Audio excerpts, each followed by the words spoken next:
Just in case you missed yesterday's video, the famous internet influencer and controversial figure Sneako made fun of a 4-time world jiu-jitsu champion who is known for looking a bit nerdy. It's called an Aoki lock. It's a modified heel hook, but jiu-jitsu is for autistic people. What I think a master of jiu-jitsu is somebody that inspires another generation. And this is a competition where it's an art and it's an art form, and I learned from the master. He looks like Mark Zuckerberg. He shouldn't be winning. It's like a master to the student.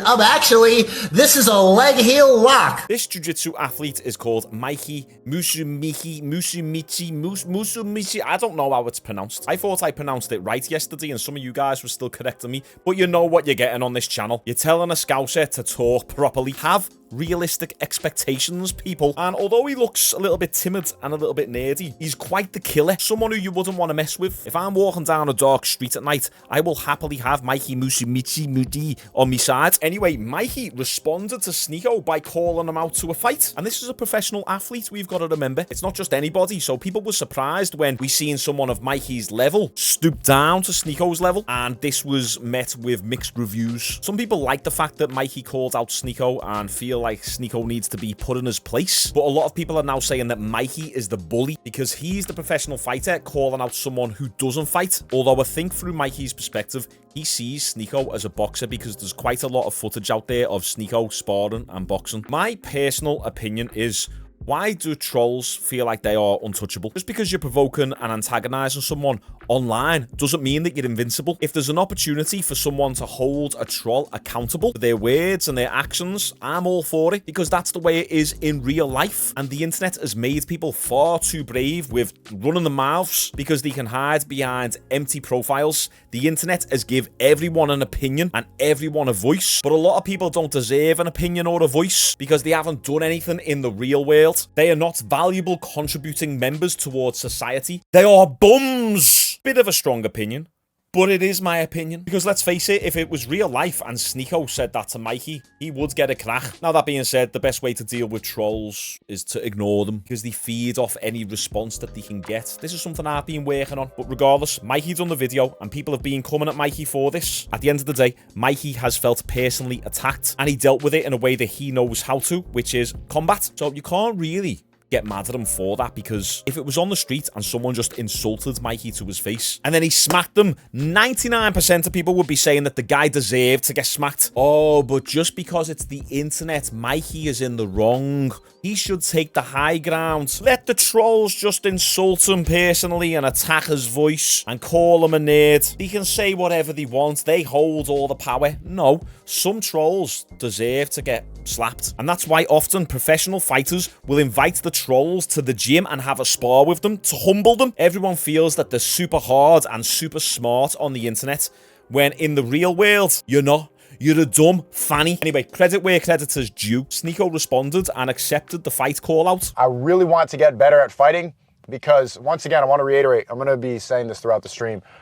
Mikey Musu, I accept your offer. I'm not going to take any money. We don't need to do that at all. Because you're a world champion and I am a complete beginner and I have no idea how to do MMA, I don't. I've boxed a couple times. I've sparred, but I'm not a professional fighter like you are. So I think to make it fair, under one condition, I'm not going to ask for a handicap. I'm just asking to have a conversation with your sparring partner, Mark Zuckerberg. I think that's how this all started. You said I was bullying you because I said you look like him. And I looked at your Instagram. You spar with him. You train and you're buddies, you're pals with Mark Zuckerberg. And that is true. Mikey Musu spars with Mark Zuckerberg.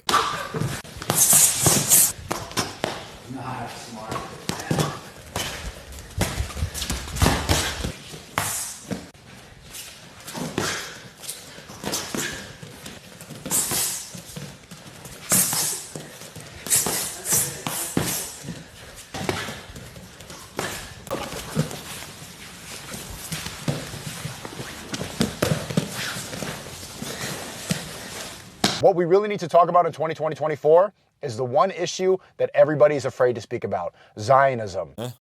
What? Zionism? Oh, okay. I'm up for that. Not. I don't want to have to sift through Mark Zuckerberg and Sneako talking about Zionism just so I can see a bit of a spar with Sneako and Mikey Musu. Is anyone bothered about that? Anyone? Anyone? Mark Zuckerberg is a perfect person to have that platform and have that conversation. I don't want to have a debate. I just want to have a conversation. You let me have a conversation with Mark Zuckerberg about Zionism, friendly, just asking some questions, because freedom of speech is important. Elon Musk proved it with Twitter how important freedom of speech is. Mark Zuckerberg, this is the one issue that you've never really spoken about, and everybody's going to keep on pressing the subject. You might as well get it out the way now, because the more you keep putting it off, the more people are afraid to have a conversation about Zionism, the more people are going to ask about it. Let's have it now, and then I'll fight. Wallahi, I will fight if you do it. I'm probably going to lose.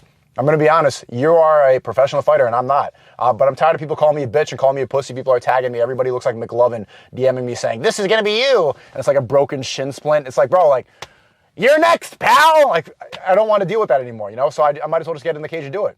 I was thinking about it, you know. It doesn't make any sense for me to accept it. I'm not going to make any money. But if I am going to accept it, there needs to be something positive, something that I get out of it. And what I get out of it is pushing the conversation forward when it comes to Zionism, the one issue that they're really afraid of. Even Joe Rogan was talking about me on his last podcast. Joe Rogan, I'm not a bully.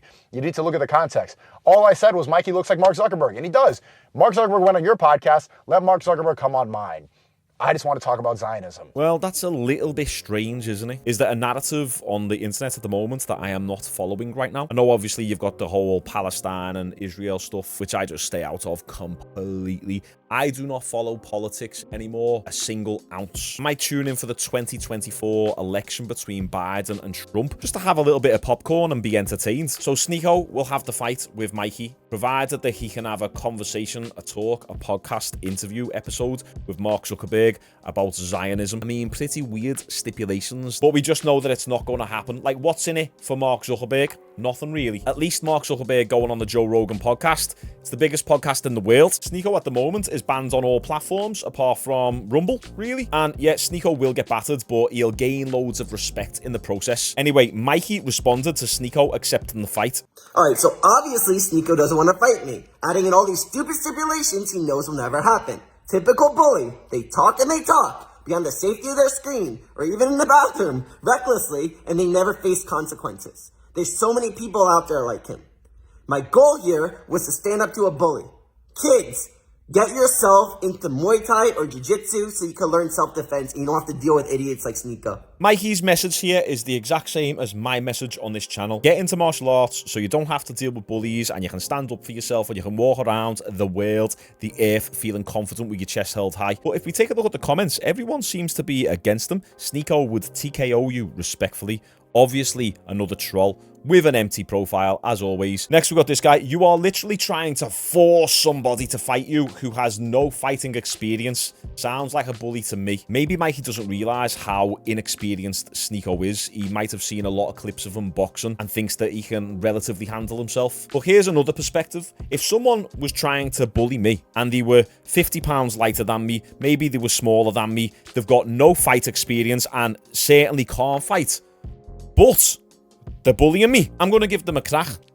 I'm going to smack them. I'm going to choke them out. I'm going to give them a roundhouse to the head. Yeah, you're damn right. I'm not going to stand there in the street and go, right, okay, how much fight experience have you got, Mr. Bully? Hang on a second. Let me get the scales. Oh, we are different weights. We cannot fight each other. It would be unfair. No, I'm going to walk up to you and say, what are you saying, lad? And give you a good slap in the face. That doesn't make me a bully. If I've been antagonized first and provoked first, I'm going to retaliate in the way that I know. And yeah, if I was bullied in the past, then I'm probably going to retaliate in that way. But maybe the other person who's antagonizing should think twice before they open the fat gob. Autism levels off the charts. It doesn't matter how good at jiu-jitsu you are. You don't have enough social awareness to understand how to deal with trolls. You're no different than Chris Chan. I've heard that name. I don't know who it is though. Once again, let him deal with trolls how he wants to deal with trolls. Because we're all for it when a troll gets checked in real life. But just because it's on the internet, now it's perceived as bullying. And then we got this guy saying, you're cringe, bro. And then Shane Faison from FightTips.com, absolute OG of the YouTube fight game, talking some sense. He said, if you think this is cringe, you're just insecure. Good stuff, Shane. My opinion is simple. Sneako antagonized the lad. The lad responded and said, hey, come on, let's have a fight then. I see that you box. Let's do a bit. And then everyone said he's a bully. But my point is that if it was in real life, in the real world, no one would have a problem with that. If someone comes up to me in the street and says something, I'm not going to be checking their accolades and their fight experience. It just is what it is. So I guess my main problem is just the hypocrisy that is allowed between internet world and real life. You can do a certain behavior on the internet and believe that you're exonerated from any sort of accountability, but if you do that behavior in the real world, it's universally accepted that you're going to get a smack. Anyway, I want to know your guys' thoughts about this situation down below in the comments. Let me know. Make sure you like this video, and if you've got any video suggestions whatsoever to me, DM me on Instagram. Appreciate you all tuning in. See you on the next one.